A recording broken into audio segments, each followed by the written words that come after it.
Saban sotan dina pidangan kawarta Sunda. Sawatawisi berpanganyaran datar Sunda, parantos disusun ku Timbrasi Seja, disanakeun dina Sunda dieu. Simkuring, Rifki Maulana Ajis, baris nyanang pamirsa, salami 30 menit kapayun. Pelantik di tempat wisata Pangandaran, tetela bisa ngadatangkeun keuntungan. Pelantikna oge bisa diandalkeun pikeun ngabayuan keluargana. Sumangga nyanggakeun bae wartana.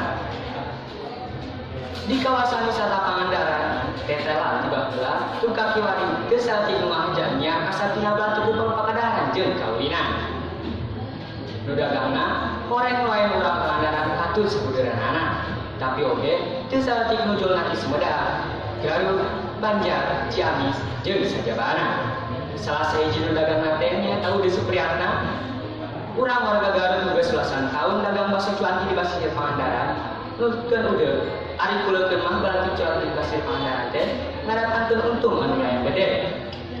Udeuh oge bisa ngabayuan keluargana tina dan balantikna teh. Buktina ayeuna dina sapoena udeuh bisa ngalabati tepi ka 200.000.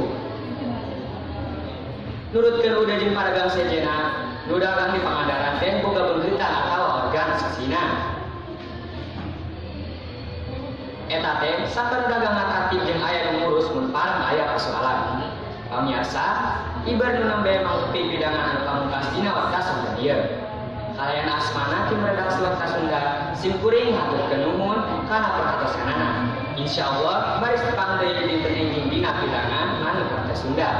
Aya saeutik sepuh kapungkur ulah pinter gawe. Simkuring Rifki Maulana Ajis, Seja amit pungkur. Wassalamualaikum warahmatullahi wabarakatuh.